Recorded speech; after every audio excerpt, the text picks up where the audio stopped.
की इस प्रेस वार्ता में आप सबका स्वागत है। 4 जून से जब से देश के सामने नीट एग्ज़ाम के रिज़ल्ट्स आए हैं, प्री मेडिकल नीट एग्ज़ाम के रिज़ल्ट्स आए हैं, तब से देश भर के युवाओं में भारी गुस्सा है, भारी रोष है। कई प्रकार की अनियमितताएं बाहर आई है नीट रिजल्ट्स को लेके, जो एक तो समझ से बिल्कुल परे हैं, लेकिन मुझे नहीं लगता कि देश के इतिहास में, देश के कॉम्पिटिटिव एग्जाम्स के इतिहास में इतनी बड़ी गड़बड़ियां बाहर आई। आप सोचिए, देश के इतिहास में हर साल, जब से देश आज़ाद हुआ है, हर साल कितनी दर्जनों नेशनल लेवल की कॉम्पिटिटिव एग्जाम्स होती हैं, लेकिन 4 जून को जब नीट परीक्षा के रिजल्ट्स बाहर आते हैं तो इतने बड़े सवाल आज देश के युवा भारतीय जनता पार्टी और उनकी केंद्र सरकार से पूछ रहे हैं, जो मेरे ख्याल से आज तक ऐसे सवाल कभी नहीं पूछे गए। ये बहुत दुखद घटना है। लेकिन ये जो बड़ी गड़बड़ियां बाहर आई है, ये केवल 4 जून को नहीं आई है। इसको मैं सिलसिलेवार पहले बता देता हूं कि 2024 की जो नीट एग्जाम है, उसमें जो गड़बड़िया का पूरा क्रोनोलॉजी है, वो जब से एग्जाम हुई थी तब से बाहर आया है। 5 मई को नीट की एग्जाम हुई थी इस देश में।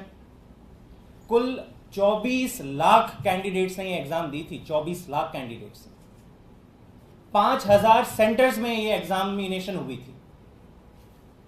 उसी दौरान 2 ऐसी घटनाएं बाहर आती है। पहली आती है बिहार में, जहां पे एक पेपर लीक का मैटर बाहर निकल के आता है। बिहार की पुलिस तुरंत 13 लोगों को अरेस्ट करती है। उसके बाद गुजरात से एक हादसा आता है, वहां पे भी एक पेपर लीक की घटना बाहर निकलती है नीट की परीक्षा को लेके। वहां पे भी 3 लोग अरेस्ट होते हैं।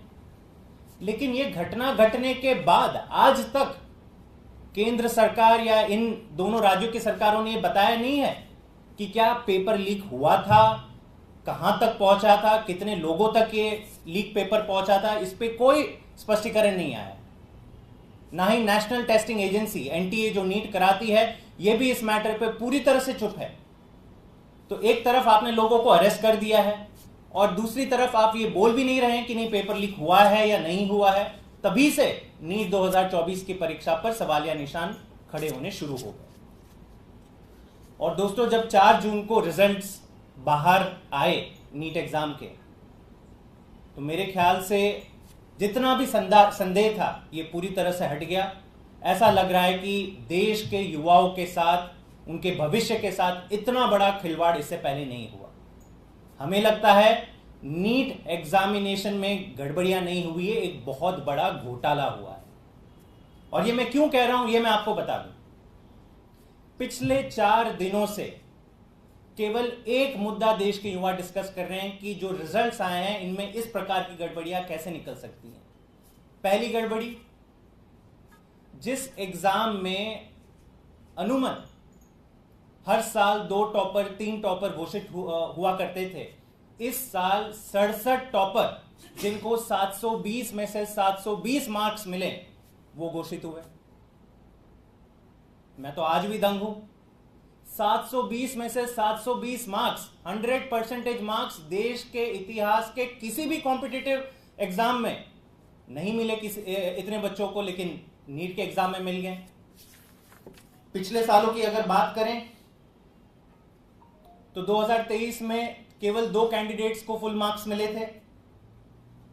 2022 में 4 कैंडिडेट्स को टॉपर घोषित किया गया था और 2021 में 3 कैंडिडेट्स को टॉपर घोषित किया था। लेकिन सडनली 67 टॉपर्स।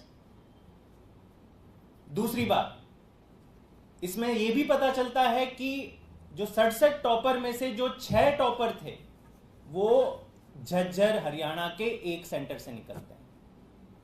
यह भी देश में पहली बार हो रहा है कि इतने सारे टॉपर्स बच्चे, जिस परीक्षा में 24 लाख कैंडिडेट्स ने अपियर किया, 5000 सेंटर्स में अपियर किया, 67 टॉपर निकलते हैं। लेकिन 6 टॉपर एक ही सेंटर से क्यों निकलते हैं?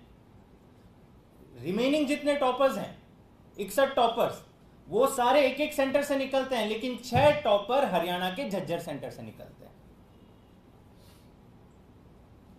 और एक चीज बाहर निकल के आई पिछले 3 दिनों में कि इस झज्जर हरियाणा के सेंटर में कई ऐसे छात्र हैं जो अपना होम स्टेट छोड़कर दूसरे स्टेट में झज्जर हरियाणा में एग्जाम देने के लिए जाते हैं। आप सबको पता होगा, इन बड़ी कॉम्पिटिटिव एग्जामिनेशन में हर छात्र, हर कैंडिडेट अपने घर से नियरेस्ट सेंटर प्रेफर करता है।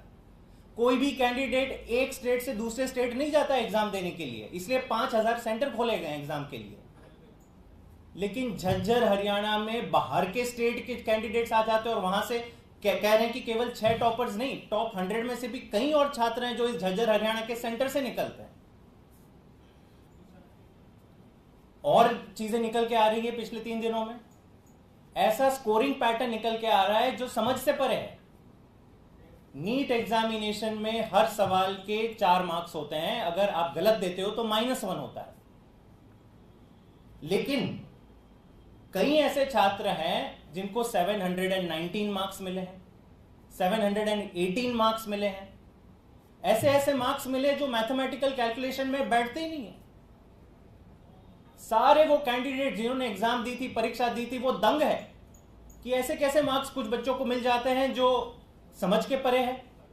जब सवालों का पहाड़ टूट पड़ा, एनटीए ने कोई बाहर आके इसका स्पष्टीकरण नहीं किया। जब रिजल्ट्स आए, जब दबाव पड़ा, तब पता चलता है कि एनटीए ने ग्रेस मार्क्स दे दिए। कहते हैं कि एग्जामिनेशन में कुछ टाइम लॉस हुआ था कुछ बच्चों का, तो हमने अपने फॉर्मूले के हिसाब से ग्रेस मार्क्स दे दिए। अब ये रिस्पॉन्स एनटीए का और ज्यादा सवाल पैदा करता है। एनटीए की गाइडलाइंस में ग्रेस मार्क्स का कोई प्रावधान नहीं है, कोई फॉर्मूला नहीं है। तो आपने सडनली ओवरनाइट, और वो भी कह रहे हैं कि नहीं, हमने केवल 4 राज्यों के कुछ सेंटर्स, 4 या 5 सेंटर्स के बच्चों को ग्रेस मार्क्स दिए हैं। ये आपने कैसे तय कर लिया? इसका फॉर्मूला कैसे तय कर लिया? जब सवाल पूछा गया कि कितने बच्चों को मिले ग्रेस मार्क्स, तो पता चलता है 1563 बच्चों को ग्रेस मार्क्स मिले हैं। और इनमें कुछ ऐसे बच्चे हैं जिनको 100 मार्क्स तक ग्रेस में मिले हैं। यह देश के इतिहास में किसी भी कॉम्पिटिटिव एग्जाम में ऐसा नहीं हुआ। दोस्तों, यह बहुत बड़ा घोटाला है, बहुत बड़ा षड्यंत्र है। और इसके चलते जिन जिन बच्चों को ग्रेस मार्क्स मिले हैं वो लाखों की संख्या में मेरिट लिस्ट में ऊपर हो जा रहे हैं। जिन बच्चों को ग्रेस मार्क्स नहीं मिले हैं, सालों की मेहनत के बाद जो अपने मार्क्स मिले हैं, लेकिन वो देखते हैं कि कुछ बच्चों को ग्रेस मार्क्स मिले और वो बहुत ही आगे चले गए, उनके सालों की मेहनत बर्बाद हो गई।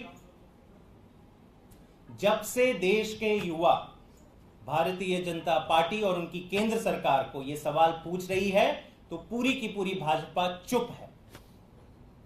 देश के युवाओं के जज्बातों के साथ इतना बड़ा खिलवाड़ हो रहा है, उनके भविष्य के साथ इतना बड़ा खिलवाड़ हो रहा है, लेकिन भारतीय जनता पार्टी चुप है।